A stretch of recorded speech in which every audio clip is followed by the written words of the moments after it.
Hello, my dear listeners. I'm glad to welcome you to my channel. Thank you very much for your comments and feedback after listening to the stories. It's a pleasure to read them. Thank you very much. The November wind swayed the bare tree branches, piercing Tamara Sergeyevna's thin jacket. She walked quickly along the sidewalk, glancing around and wrapping herself in a knitted scarf. Her gaze fell on a man in a reflective vest raking fallen leaves at the neighboring entrance. She walked decisively toward him. "Good afternoon. Have you found your keys?" Quote. She asked, making a wide circle around the man and stopping in front of him. "I lost my keys yesterday, but they're somewhere around here." The janitor flinched in surprise and stopped the monotonous movement of his rake. "Excuse me, are you talking to me?" he asked, confused, adjusting his uniform cap, which had fallen to one side. Yes, I dropped my keys yesterday. I never saw them. 3 on a ring, one very small, an antique one." Quote. Tamara Sergeyevna gestured to indicate the approximate sizes of the keys. "No, I haven't seen them." The janitor replied, somewhat frightened, and quickly turned away, returning to his work. Tamara Sergeyevna looked at his hunchback in surprise. Usually, the janitors in their area were more talkative. Shrugging, she headed toward her entrance. Alexander Petrovich, for that was the name of the new janitor, walked away a little and again began methodically raking leaves into a neat pile. It was his first day on the job, and he was terrified of making a mistake. Well, it's his first day, and he's already making pretensions, he thought, briefly watching the woman's retreating figure. Winter arrived suddenly, without warning. For 2 days, the sky rained non-stop. Snow fell on trees, cars, rooftops, and, of course, on the roads and sidewalks. It fell intermittently, only varying in intensity. By evening, a wind had picked up, beginning to sweep away the day's snow. The snow was dry and light, but its volume made every street cleaner in the neighborhood sigh. Alexander Petrovich sighed heavily, checking the weather forecast on his old smartphone. The amount of work he faced in the coming days was so overwhelming that it would have been easier to just give up and quit. But quitting was out of the question. It was unlikely he'd find another job quickly at his age, and he desperately needed the money. And how could I have thought this was an easy task? Swinging a broom in the fresh air, throwing snow. A naive old fool, Alexander Petrovich scolded, pulling on his work gloves. In fact, it seemed like hard physical labor.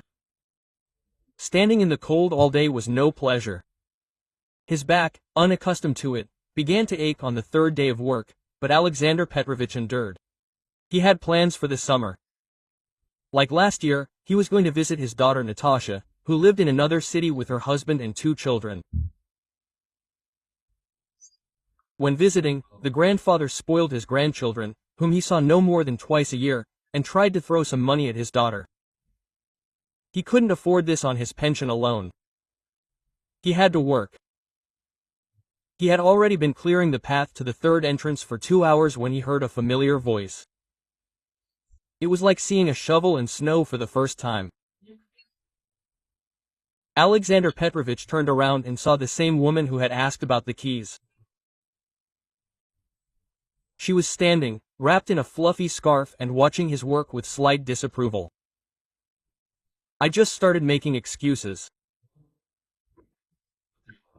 I stepped in my back, and I need to finish it, otherwise I'll get a reprimand," Tamara Sergeyevna said and regretted her words. But this elderly man at the entrance looked very awkward, as if he had never picked up a shovel. She wanted to take the tool from him and shovel all the snow herself, so that he wouldn't have to suffer. She drawled understandingly. "Okay, put down that shovel, otherwise you won't get out of bed tomorrow. I also hurt my back, I was lying flat out like this for a week. No, I will never part with my girls. Alexander Petrovich smiled and nodded at the shovel and broom lying nearby. Tamara Sergeyevna stopped, examining him more closely.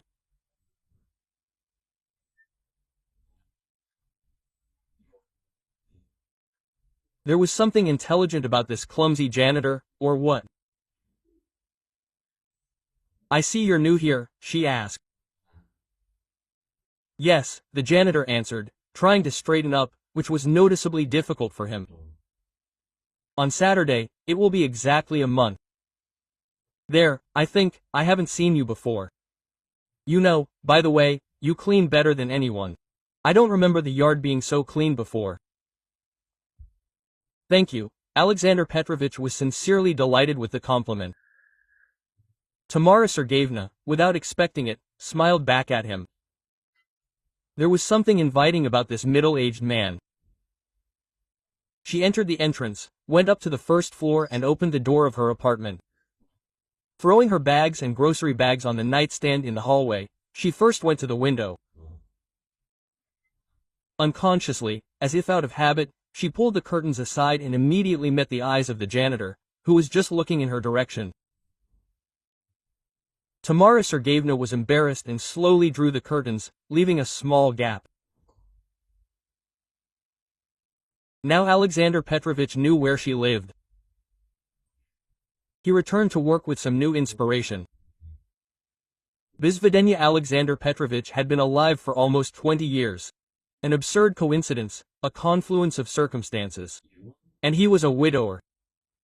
A heart attack took Klavdia Ivanovna suddenly. She didn't even make it to the hospital. That's how life worked out. But Alexander Petrovich didn't complain outwardly, at least, although the loneliness at times seemed unbearable. The days passed, and soon real winter arrived, snowy, frosty, with a piercing wind and short daylight hours. With each passing day, Alexander Petrovich was more and more determined to quit his job, but he endured. He'd go to the store in the evening and realize he needed to save enough before summer to spend on his grandchildren and daughter without looking back. But everything was getting more expensive, not just food, but also transportation, utilities, and medication. Everything required money. There was no way out, he had to work. Towards evening, Alexander Petrovich tried to clear the snow outside Tamara Sergeyevna's house. The light in her windows strangely inspired and gave him strength. She was fine at home, he thought. He calmed down, work harder, so you won't be ashamed of the result. He and Tamara Sergeyevna rarely met now.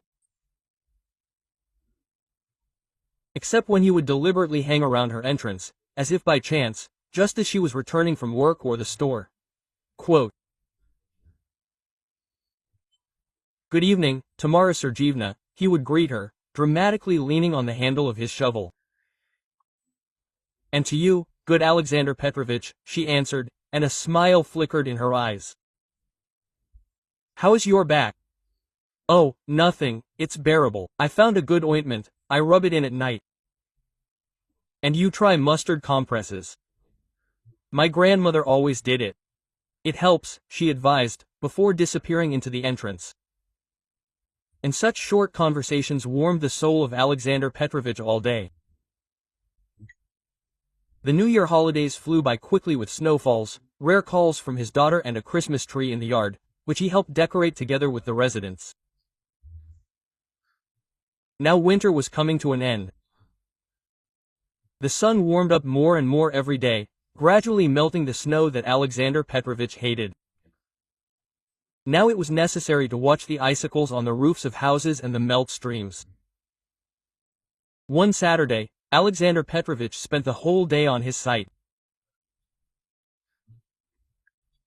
Hired workers knocked icicles and snow growths, and he secured them from below, fencing off dangerous sections of the tape, and then removed from the entrances what was attacking from above.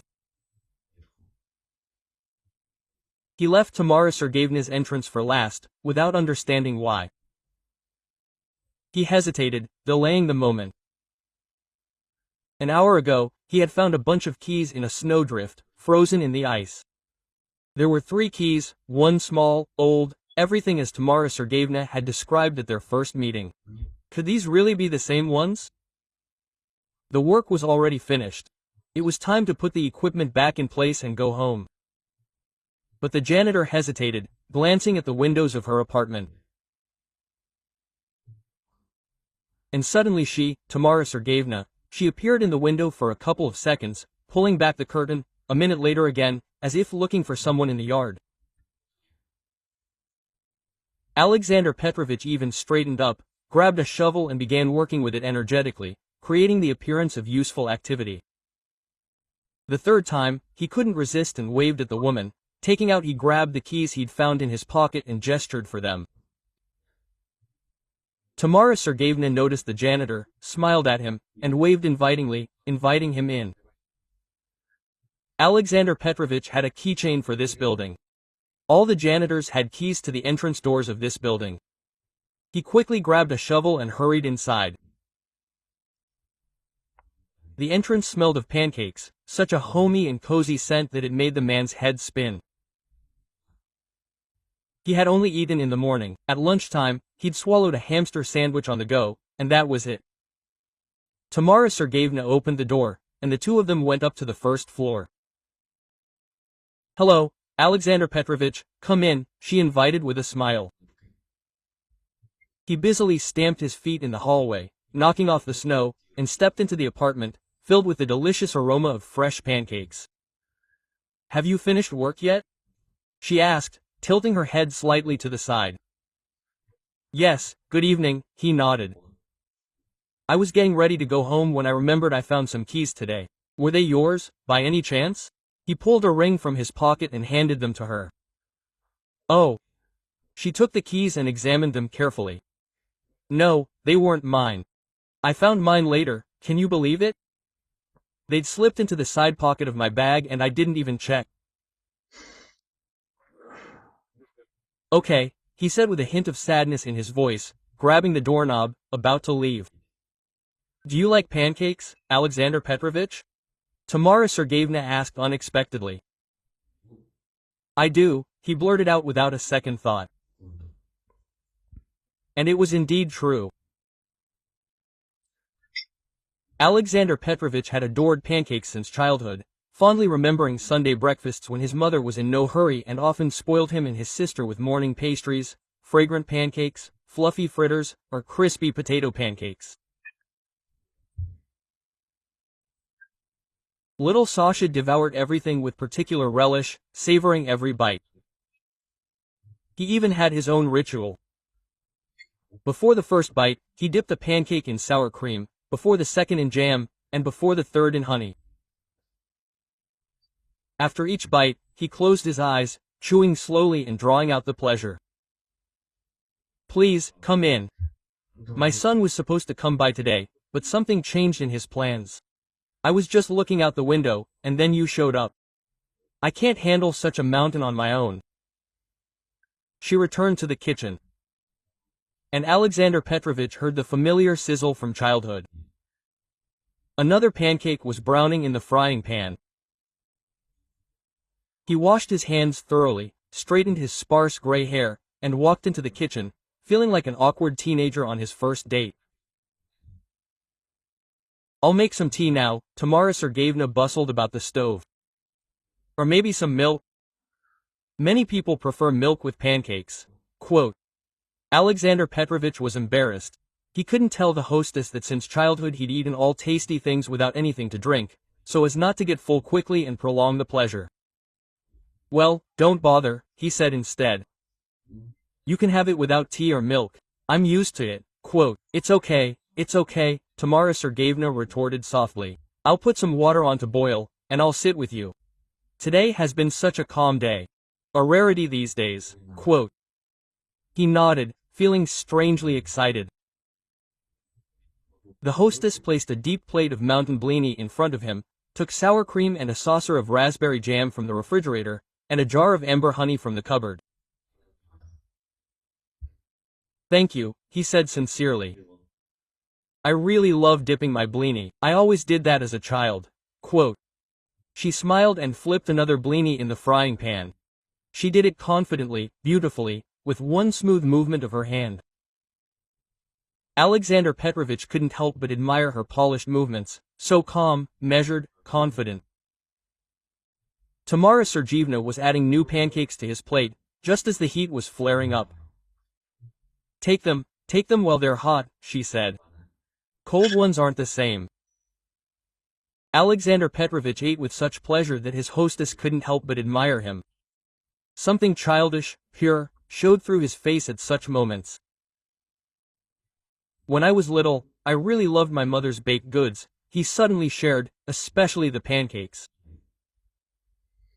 My son also loves baked goods. When he comes over, he often drops by. He knows I always have something to treat him to." "Do you have children?" she asked, removing the last pancake from the frying pan. "Yes, I have a daughter, Natasha," Alexander Petrovich nodded. "She lives in another city with her family. Her husband is in the military. They were transferred there about 5 years ago.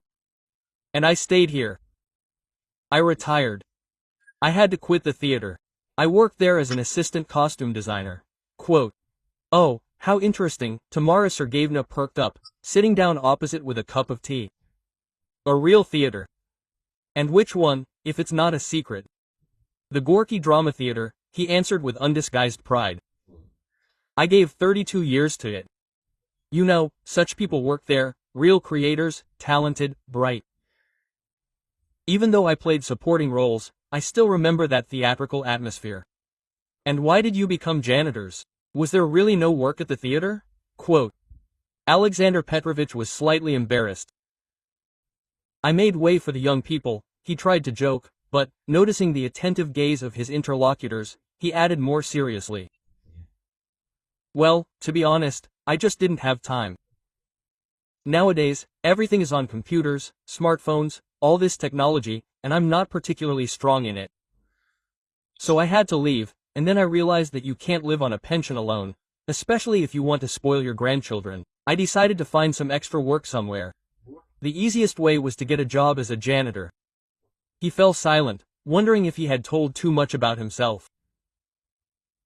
"And my wife and I had a daughter late in life," he continued after a pause. "I was already over 40. Now I live alone. My Claudia died 20 years ago. And I gave birth to a son at 20, Tamara Sergeevna shared. He studied, got back on his feet, and at 40 he gave me a granddaughter. He made me happy to become a grandmother. Svetochka is also grown up now. And can you imagine, the other day I became a great-grandmother at 67. Congratulations," Alexander Petrovich said with sincere joy. "That's wonderful. A boy or a girl?" Quote. "A little girl, Mashenka," Tamara Sergeevna beamed. "Such a tiny thing, only 3 kilograms. I've already made baby clothes and knitted some bonnets." "So you're also a craftswoman?" "It turns out, yes, I love knitting. It's so calming." Quote. She sighed. "You know, there's even a chance of becoming a great-grandmother. Incredible, right? And why not?" Quote. Alexander Petrovich smiled. "She'll be a little over 80. She could easily live to see it. My grandmother made it to 92 and was of sound mind until her last days." Yes, to live," Tamara Sergeevna drawled thoughtfully. "You have to know how to while away old age too. When I was young, I thought time was dragging on so slowly, but now I open my eyes, breakfast, lunch, dinner, and it's time for bed. And the cycle goes on again. I also live alone now. There's no one to even exchange a word with." "Well, we're just used to always being in the thick of things," Alexander Petrovich noted philosophically. "Work, colleagues, friends, family, always people around. And now many elderly people sit within 4 walls. They might not leave their apartment for months, work from home, order groceries and medicines delivered. But that wasn't the case before. You had to communicate with people, against your will." She nodded understandingly, resting her chin on her hand. "That's what I'm saying. You have to know how to age, so you don't turn into a grump who does nothing but complain about her ailments and scold the youth." Alexander Petrovich went home late that evening. His conversation with Tamara Sergeevna lasted until midnight, and they reminisced about their youth, discussed books, and even argued about modern theater. It turned out that she also loved theatrical productions and often went to the very drama theater where Alexander Petrovich worked. She turned out to be a pleasant woman, intelligent, well-read, with a sense of humor. Returning home along the deserted streets, he caught himself thinking that he hadn't felt so alive in a long time. Time passed. Real spring was approaching. Tamara Sergeyevna regularly invited him to her place for lunch or dinner. "Sasha, come over this evening," she said, meeting him in the yard. "I baked a cabbage pie." "Thank you," from Tamara Sergeyevna. "I'll definitely stop by," he smiled back, and his heart began to beat faster with anticipation. Unnoticed, they switched to the informal, you, and now, when no one was around, she called him simply Sasha. And he called her Tamara. At the beginning of May, Tamara Sergeyevna disappeared. Alexander Petrovich was seriously worried. Her phone was not answering, the neighbors knew nothing, the lights in the apartment were out. The janitor was on duty at the entrance every evening, but there were no signs of the owner's return. At work, he became absent-minded, often distracted, thinking about what could have happened to Tamara Sergeyevna. Maybe she got sick, or went to visit relatives. Why didn't she warn him? After 2 weeks of such uncertainty, Alexander Petrovich could not stand it and wrote a letter of resignation. He decided that he would go to his daughter earlier than planned, especially since the management refused to give him even a 2-week vacation.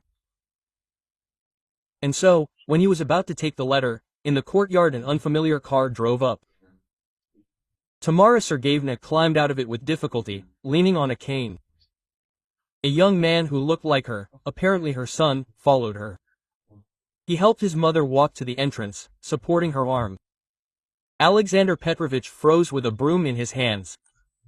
He wanted to rush to her and ask what had happened, but he held back. It was awkward in front of his son.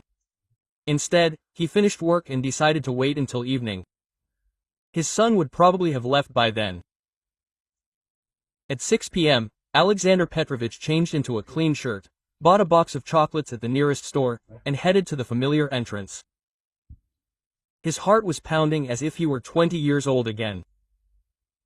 Tamara Sergeyevna opened the door for a long time, moving with difficulty around the apartment, but when she saw Alexander Petrovich on the threshold, she was genuinely happy. "Sasha," she exclaimed. "I'm so glad to see you. I'm sorry, my phone was stolen, and I still couldn't remember your number. She was in the hospital." She invited him to come with her, and he immediately noticed how difficult each step was for her. "What happened?" he asked, helping her to a chair.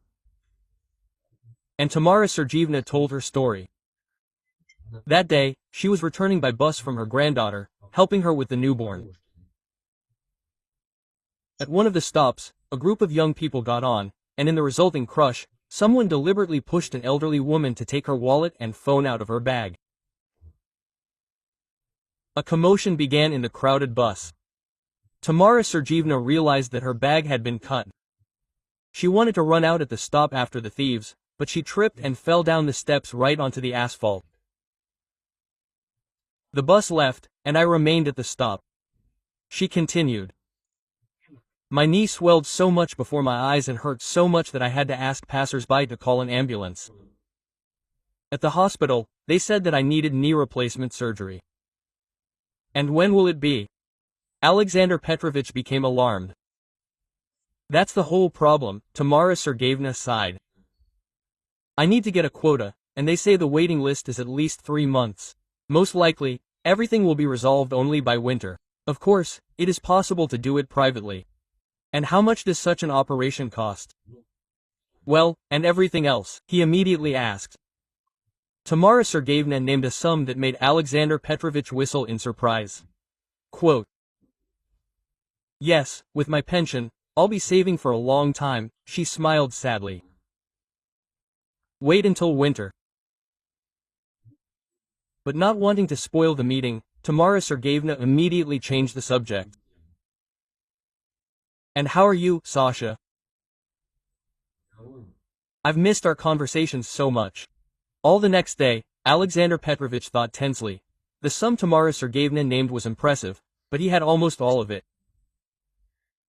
He was saving this money for a trip to his daughter and grandchildren, for gifts, to help Natasha's family. He wanted to help Tamara and visit his family, but he only had enough money for one thing. That evening, he headed resolutely to Tamara Sergeyevna's house. Quote, "I have the amount you need," he blurted out right from the doorway, as soon as she opened the door. Tamara Sergeyevna looked at her agitated guest in surprise and, smiling, invited him into the apartment. Quote, "What happened, Sasha? Who's chasing you?" She joked, slowly moving toward the living room, leaning on her cane. "Tamara, listen." Alexander Petrovich was so worried he didn't even take off his jacket. "I have the amount you need for your operation, and I want to give it to you free of charge, without any conditions." "What?" She stopped, not believing her ears. "Sasha, are you out of your mind? We barely know each other. Why do you need this?" "What do you mean barely know each other?" Quote, he objected. "We've been communicating for so many months now, having dinner together, talking. You have become very dear to me." He uttered the last words almost in a whisper, lowering his eyes. "I am very grateful to you, but I cannot accept such money," Tamara Sergeyevna said firmly. "That is wrong." "But you can," Alexander Petrovich exclaimed, unexpectedly even for himself. "Tamara Sergeyevna, marry me." She sank down on the couch by the door in amazement and sighed loudly. "Sasha," she shook her head. Quote, "I really don't want to offend you, to say something harsh. You will forgive me right away, if anything, but I am no longer at the age to get married. I am used to living alone, you understand? And then my son will help me, he has savings, he will solve everything, he has already promised. So I do not need your money, Alexander Petrovich, but I will not refuse your friendship. Your company is not very expensive." Alexander Petrovich immediately became haggard, as if all the air had been let out of him. He so wanted to be needed, important, just to solve problems, to feel like the head of the family again, but it didn't work out. "Sorry to bother you," he muttered, turning to leave. "I think I'll be going." "Sasha, stay for tea?" Tamara Sergeyevna asked. "Don't leave like this, we're friends, right?" But he had already closed the door behind him without looking back. Summer was approaching, and Alexander Petrovich decided to go to his daughter, as planned. He had already submitted his resignation and bought a train ticket. Before leaving, he finally decided to stop by Tamara Sergeyevna's and say goodbye. With a bouquet of flowers and a box of her favorite chocolates, he rang the familiar doorbell. "Sasha," finally, Tamara Sergeyevna rejoiced. "I didn't know what to think. Where did you disappear to?" "Forgive me about that evening," he said, holding out the flowers. "I was too persistent." "You're right." Quote, "Everyone's used to their own lives. And at our age, it's hard to change anything." "It's okay," she smiled, accepting the bouquet. "I wasn't offended, just surprised. Come in. I just baked a pie." "Thank you, but I won't be long," Alexander Petrovich shook his head. "Well, I came to say goodbye. I'm going to my daughter's for the whole summer, as I planned. I've already submitted my resignation letter." Sadness flashed in her eyes. "Well, have a safe trip. Say hello to your daughter and grandchildren. I hope you have a good time." "Thank you." He hesitated awkwardly at the door. "All the best to you too, and good health." They exchanged phone numbers and promised to keep in touch. They never saw each other again. At first, Alexander Petrovich lived with his daughter, helping with the grandchildren, enjoying the warmth of family. Natasha was happy to see her father. The children adored their grandfather, and her son-in-law treated him with respect. While Alexander Petrovich was visiting his daughter, Tamara Sergeyevna was hospitalized. Her son managed to arrange a paid operation at a good clinic. They corresponded by phone and called each other. Alexander Petrovich talked about his grandchildren and the city.